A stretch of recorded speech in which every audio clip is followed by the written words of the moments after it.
sebelumnya bahwa aku bakal posting semua konten yang menginformasikan, bermanfaat, dan menghibur pastinya. Nah, kali ini aku bakal bahas apa ya? Sebelumnya, guys, jangan lupa untuk subscribe, like, and comment channel aku karena sesuai dengan pepatah, tak kenal maka tak subscribe ya.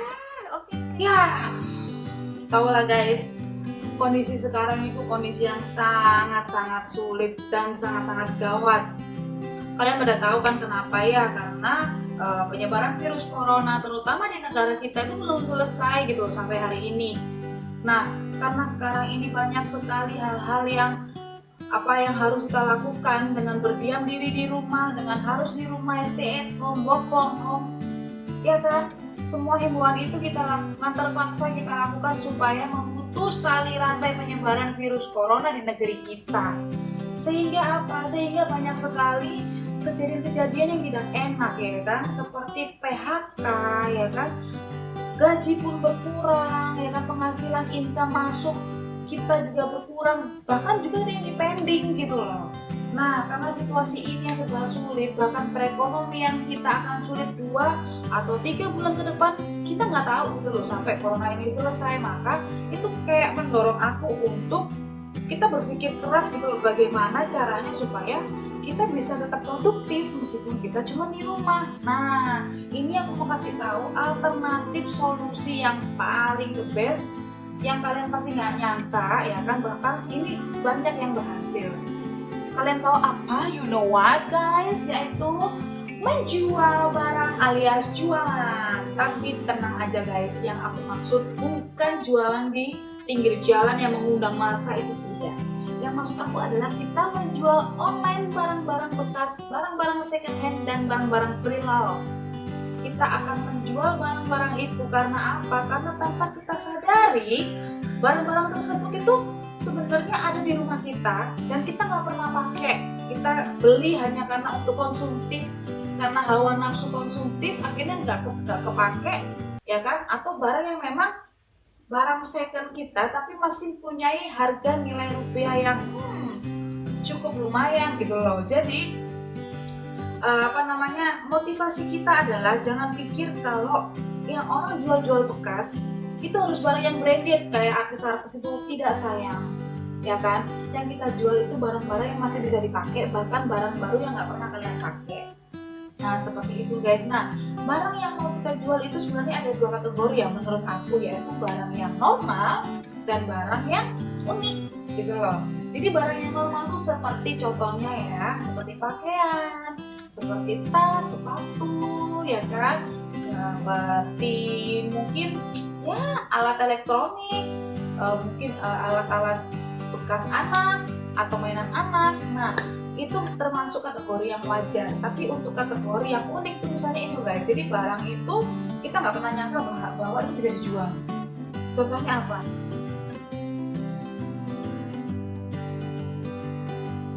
Itu paper bag. Paper bag kalau kita belanja di mall, belanja baju, misalnya kita punya paper bag Zara, ternyata itu banyak loh yang jual guys, dan ada angka rupiahnya. Dan misalnya kita jual kosmetik, kita beli kosmetik, ya kan, kita pakai sekali nggak cocok, kita bisa jual loh. Dan itu ada yang mau, ada dong. Makanya itu termasuk barang-barang yang unik yang kalian bisa jual. Nah, atas wacana tersebut, akhirnya aku berpikir dan aku ingin membagikan kepada kalian 8 tips sukses untuk menjual barang bekas dan pasti laku. Nah, kalian ingin tahu kan apa aja tipsnya? Stay tune guys. Tips yang pertama adalah buat akun. Nah, ini sebenarnya bukan tips ya, ini tuh kayak kewajiban, ya kan? Ini tuh yang harus kalian lakukan ketika kalian mau menjual barang bekas kalian di toko online shop atau di platform online seperti ya Instagram, seperti Shopee, seperti Tokopedia, seperti OLX, dan lain-lain. Kalian harus punya akun, karena dengan akun itu kalian baru bisa login. Nah, untuk cara pembuatannya mulai dari awal nih, saya sorry ya guys, aku nggak bisa terlalu mendetail. Kalian bisa mencari cara asalnya kita bikin akun kayak gimana. Mulai dari kita bikin email, ya kan, mulai sampai kita login, kita bisa sign in, itu kalian bisa cari di internet di Google, di YouTube bagaimana tutorial bikin akun ya kan. Nah itu kalian bisa cari di situ dan kalian harus segera bikin karena tanpa itu kalian nggak bisa login ke Shopee, Tokopedia, OLX dan lain-lain. Tips kedua itu adalah spesifikasi produk yang kalian jual harus ditulis lengkap. Maksudnya spesifikasi apa sih kak? Gitu kan? Maksudnya adalah barang yang kalian jual itu ketika kamu tulis detail deskripsinya, kalian harus tulis lengkap guys. Aduh please dong guys, janganlah kalian tuh pelit menulis deskripsi. Karena itu sangat penting banget. Ingat, yang kamu jual adalah barang bekas, barang second hand. Jadi pembeli itu pasti benar-benar butuh informasi yang lengkap gitu loh. Aku kasih contoh ya. Contohnya adalah handphone ini. Ini handphone aku ya, masih fungsi dan aku mau jual bekas. Samsung J3 tahun 2016. Kalian harus menulis deskripsinya apa. Nah, buat kalian yang kesusahan menulis misalnya apa sih satuannya kamera megapiksel, kalian nggak ngerti satuan baterainya apa, kalian bisa cari di internet, kalian tinggal copy paste ya kan, kalian paste, kalian salin di deskripsi kalian, tapi tolong dirubah bahasanya, jangan kopas mentah-mentah gitu loh guys, sampai ada coding-codingnya, sampai ada lambang-lambangnya, jangan. Kalian pakai bahasa yang sederhana, kalian salin di deskripsi kalian seperti itu. Kalian harus nulis secara lengkap, baterainya tahan berapa lama ya kan, kameranya berapa megapiksel ya kan. Nah ini untuk yang kasus elektronik. Nah sama halnya dengan kalau kalian mau jual barang bekas, yaitu berupa baju nih, misalnya ini baju saya nih mau saya jual pre-love. Nah ini sekedar masukan ya guys ya, bahwa untuk menulis deskripsi baju, please guys, jangan kalian pelit untuk menuliskan deskripsi. Banyak yang menulis itu seperti size-nya only size M, size XL, atau kalian tulis size all size. Di mana-mana baju atau celana itu tidak ada yang namanya all size, semuanya itu pasti punya ukuran berapa senti. Nah kebetulan karena yang kalian jual itu adalah barang bekas kalian ya, atau enggak barang baru yang kalian nggak pernah pakai, kalian please lah carilah itu meteran ya kan, atau enggak kalian beli itu murah banget harganya, kalian ukur tuh lingkar dadanya berapa, panjang bajunya berapa, lingkar tangannya berapa, lingkar leher berapa, pundak berapa gitu loh. Nah biasanya di tag belakang tuh ada tulisan ya size-nya apa, misalnya size L, kalian bisa tulis size L, terus di bawahnya kalian tulis lingkar dada berapa senti, panjang berapa senti. Nah kalau kalian menulis secara rinci seperti itu, aku yakin deh baju kalian, barang kalian akan cepat laku guys. Seperti itu, kalian harus tulis bahannya apa, katun kah, kaos kah, polyester kah, kalian harus tulis detail gitu loh semuanya. Jangan hanya berpaku pada only all size, only bahan katun apa gitu, katun melar kah, katun paten kah. Nah itulah yang sangat penting guys ketika kalian menulis spesifikasi barang yang akan kamu. Tips ketiga, jujur. Dua pecah enggak, maksud aku adalah tips ketiga adalah jujur. Kenapa ini ada penekanan ketika aku mengucapkan, intonasi ketika mengucapkan, karena jujur itu sangat penting ketika kamu menjual barang bekas. Oke, kita kembali lagi guys, aku mau menyadarkan kalian penjual-penjual pemula bahwa barang yang kamu jual itu adalah barang bekas, barang second, dimana orang akan butuh ekstra atau membutuhkan banyak informasi sebelum mereka membeli. Jadi itu pentingnya kalian jujur. Misalnya aku kasih contoh lagi ya pemirsa, misalnya handphone ini Samsung saya J3 2016 akan saya jual secara daring, secara online ya kan, di Tokopedia misalnya. Nah ini kan barang bekas, ya udah aku mau sampaikan jujur bahwa ini HP aku ini ada cacatnya ya kan. Di mana cacatnya? Ini di sini satu bogel, ini di sini satu bogel gitu loh. Itu kalian foto ya kan, kalau perlu kalian foto defect-defectnya ini, cacat-cacat ini kalian foto, kalian posting. Atau lebih bagus lagi adalah kalian bikin video, kalian shoot nih barang kalian nih, shoot. Biasanya sih kalau untuk daring ya, untuk platform online itu cuma maksimal 1 menit Nah kalian tuh video nih barangnya nih set gitu kan, teropong gini, syuting ini barangnya nih set gitu kan, teropong gini, syuting video gitu kan.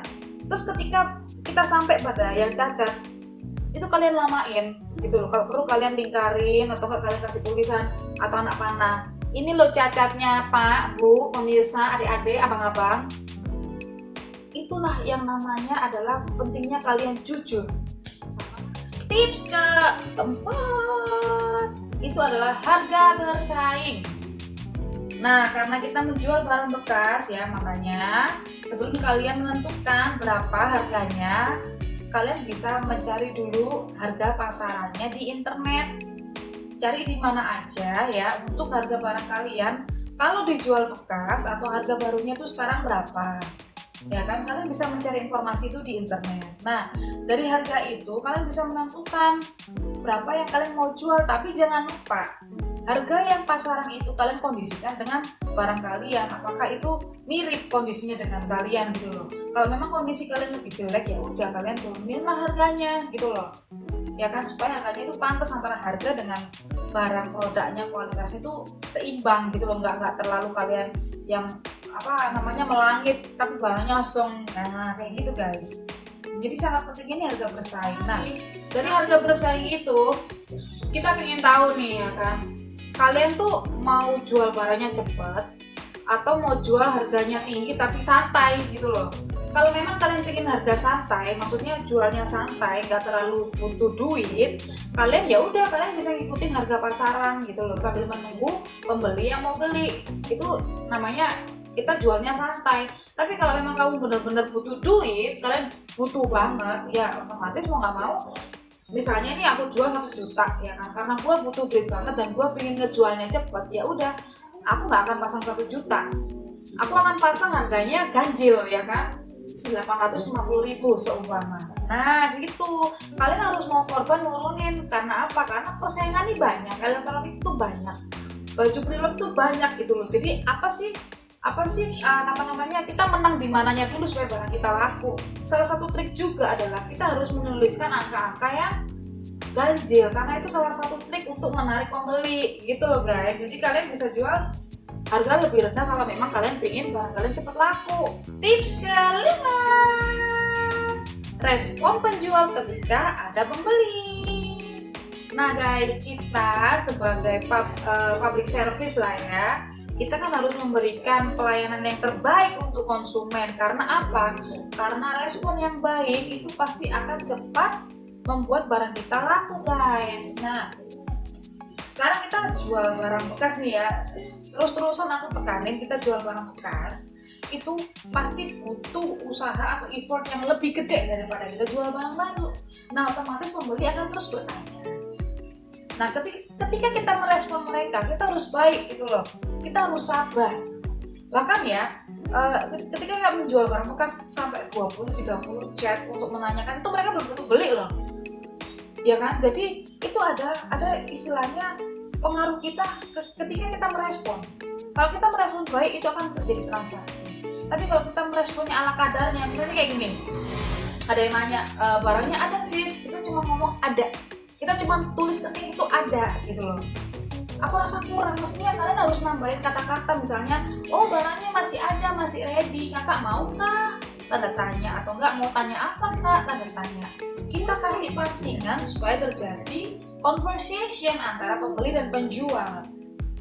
Nah, kalau kalian masih bingung membayangkan apa yang aku sampaikan, kalian bisa ingat ketika kalian mengunjungi toko di mall atau di pasar, ya kan? Ketika kita beli barang dan kita direspon ala kadarnya, lama-lama bete nggak sih?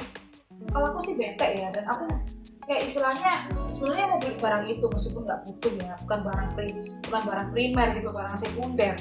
Cuma karena responnya dia jelek, nggak menarik aku, jadi aku malas gitu loh, jadi nggak beli gitu loh. Maka dari itu respon itu sangat penting. Ketika kita disambut, hai kakak mau cari barang yang mana, terus kita jawab, nah nanti aku mau pilih-pilih dulu. Nah kita pilih-pilih terus kita nemu, oh bagus nah, bagus, ini cocok, ini cocoknya kalau ditali begini, harganya sekian begini. Lu seneng gak sih? Aku sih seneng gitu loh, kalau dia tuh cheerful, kalau dia smile face, itu aku seneng banget. Nah kalau pengen jualannya laku, sangat penting banget untuk menjaga konsistensi mood kita kepada setiap pembeli. Even mereka cuma bertanya, ya udah diladenin aja dengan sabar, dengan telaten, ya kan. Kalau memang dia nggak beli ya sudah, nanti kalau ada lagi pembeli tanya, kita ladenin lagi ya sampai barang itu laku. Poin keenam yaitu judul dan hashtag. Ketika kalian menjual barang, kalian pasti nulis judul dong. Misalnya, contohnya seperti handphone ini Samsung J3 tahun 2016. Kalian pasti menulis itu, dan usahakan judul dengan barang yang kalian jual itu sama judulnya ya, dan harus lebih spesifik, jangan terlalu abu-abu gitu. Misalnya kalian tulis dijual HP Samsung bekas, nah itu aku rasa kurang spesifik. Mending kalian tulis jual HP Samsung J3 tahun 2016 bekas atau pre-love atau second hand. Kayak gitu, kalian tulis di situ judulnya yang sesuai dengan barang kalian jual. Nah, selanjutnya adalah hashtag. Kalian tahu nggak sih hashtag itu apa? Sering kita ngomongin hashtag ya kan, tagar atau tanda pagar itu apa? Jadi hashtag itu adalah kata kunci pencarian, guys. Nah, ketika kita mau beli barang di Shopee, di Tokopedia atau di OLX, kita kan selalu ngetik tuh kita cari apa. Nah, itu maksudnya kita memasukkan kata pencarian barang yang kita cari. Mulai paham ya guys ya, mulai panas ya. Itu artinya kita mencari barang dengan kata-kata pencarian. Nah, ketika kalian menulis di deskripsi barang, biasanya itu di bawah ada seperti kayak space untuk kita bisa menuliskan hashtag. Jadi kita tulis hashtag di situ, misalnya seperti ini Samsung ya, handphone ini.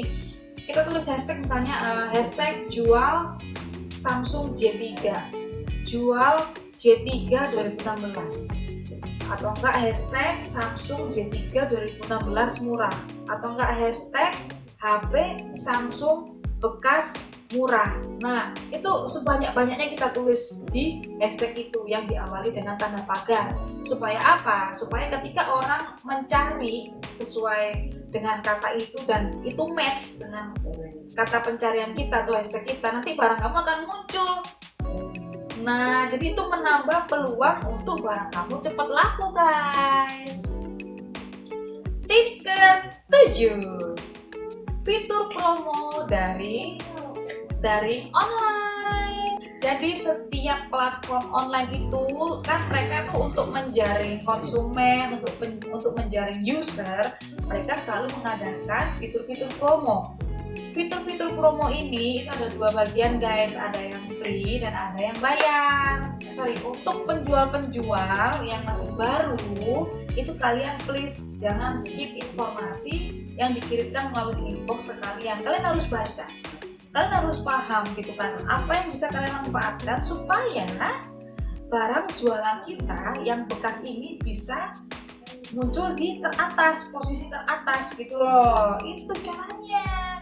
Jadi kan kita pasti evaluasi nih, misalnya 3 hari, kenapa ya barang aku kok nggak ada yang nanya misalnya nih, atau kok nggak ada yang ngelihat gitu kan, itu salahnya di mana gitu loh. Mungkin kita coba evaluasi dan kita mencoba fitur promo. Nah, fitur promo itu banyak ya kan, ada yang fitur cashback, ada yang tentang free ongkir. Nah, kalau memang seperti mengikutkan toko ke free ongkir atau cashback itu kan nggak bayar, guys. Itu cuma memenuhi persyaratan aja ya kan, kalian suruh daftar segala macam dan akhirnya kalian bisa ngikutin promo itu, sehingga pembeli itu juga tertarik loh kalau memang ada yang bisa free ongkir atau dapat cashback. Ya nggak sih, sekarang tuh cashback 1 sen aja diberituin loh, guys. Zaman sekarang orang berbondong-bondong pengen dapat cashback, pengen dapat free ongkir gitu loh. Nah, tips terakhir, tips ke-8. Nah, setelah semuanya susah payah ya kan kita melakukan semua tips-tipsnya, yang terakhir adalah tips untuk packing, pengiriman, dan kebersihan. Nah, gini guys, meskipun kita menjual barang bekas ya, tetapi untuk masalah packing, pengiriman, dan kebersihan tuh sangat penting loh, guys. Jadi kita tuh harus paket komplit gitu loh, karena kita ada kekurangan adalah kita menjual barang bekas gitu loh. Jadi ketika kita packing, kita mau mengirim barang itu ke pembeli, pastiin guys, pastiin dulu kebersihannya ya kan. Kalau memang itu baju, tolong di laundry dulu, tolong disetrika dulu ya kan. Kalau memang itu gadget misalnya, kalian bersihin dulu supaya nggak ada debu-debu. Kalau misalnya itu barang bekas sepatu, kalian cuci dulu gitu loh. Nggak mungkin dong berdebu-debu atau berkotor-kotor kalian kirim, kalian bersihin dulu, kita wangi-wangiin dulu ya kan, supaya pembeli semakin puas. Nah itu kebersihan. Lalu yang kedua itu packing. Nah ketika packing, itu packing yang niat dong guys, kayak pinginnya itu menangnya dia sendiri gitu loh, sementara kepuasan pembeli itu kayak setengah-setengah.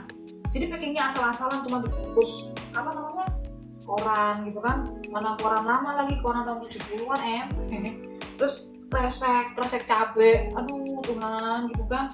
Sekarang berapa sih angka rupiahnya itu untuk membeli packaging yang bagus? Kalian belilah packing yang bagus ya kan. Kalau memang elektronik, diamankan dong barangnya, kasih bubble wrap ya kan, kasih kardus-kardus yang niat gitu loh. Kalau baju, kalian belilah yang plastik itu, kalian cuci bersih, kalian setrika, kalian bungkus dengan rapi, packing yang bagus, tulis alamat yang benar, yang rapi. Dan yang terakhir itu pengiriman. Ketika kita dapat namanya orderan ya kan, sudah terbayar dan kita tinggal kirim ya, kalau memang kita bisa kirim dengan cepat, langsung kerjain guys, jangan ditunda-tunda guys. Oke, mungkin pembeli itu mau menunggu ya, sesuai dengan batas dari platform tersebut, misalnya dari masa menerima order sampai dikemas, mungkin seperti Shopee ya, mungkin seperti Shopee punya ketentuan 2 hari misalnya. Mungkin si pembeli juga nggak protes dan nggak minta urgent, tapi kita harus punya tanggung jawab. Ketika orderan itu kita terima, kita harus cepet-cepet bungkus, kita harus cepet-cepet ke ekspedisi, seperti itu. Itu pengaruh loh guys, untuk apa namanya, jangka panjangnya gitu loh guys. Jadi kita juga harus ngelatih tanggung jawab gitu loh. Kita kan jual barang bekas, jadi kalau bisa semua poin-poin yang lainnya selain dari produk itu harus excellent guys. Itu kalian harus niatin dulu gitu loh. Kalau nggak niat ya bakal asal. Itulah guys yang bisa aku sampaikan. Aku sudah memberikan 8 ya, aku bisa sharing 8 tips sukses untuk menjual barang bekas atau second hand atau pre-love, dan itu pasti laku. Semoga kalian mau mencobanya poin by poin. Nah, buat kalian yang pengen sharing lagi lebih dalam, kalian bisa komen aja. Kalian mau tanya apapun akan aku jawab, ya kan? Akan aku jawab sebisa aku. Nah, buat kalian yang masih baru, penjual baru, ya kan, mungkin karena kalian stay at home, pandemi corona yang nggak kelar-kelar, kalian mau bikin akun baru, kalian bisa kok guys contoh akun aku. Nanti di bawah di deskripsi nanti akan aku cantumkan. Kebetulan aku punya Shopee ya. Tokopedia juga punya, cuman sudah lama nggak aktif, nggak terlalu. Jadi aku punya Shopee, nanti akan aku tulis linknya di bawah kalau kalian pengen mencontoh bagaimana sih kinerja toko online aku di Shopee kayak apa ya kan, postingnya gimana, deskripsinya gimana, dan kalian bisa lihat tuh berapa yang sudah laku dari semua barang-barang bekas yang aku jual gitu loh. Tapi kalian kalau memang mau beli barang-barang bekas aku, sok aku mangga, aku juga suka. Aku bahkan seneng banget kalau kalian sekalian belanja. Nah, kalian bisa kepoin ya kan di Shopee aku seperti apa ya. Dan itu lagi, kalau kalian masih ada yang kurang jelas atau ingin bertanya, kalian bisa komen ya sayang. Kalian bisa komen, kalian bisa nanya, nanti pasti akan dibalas sama akunya. Nah, thank you guys sudah nonton, thank you guys sudah support aku.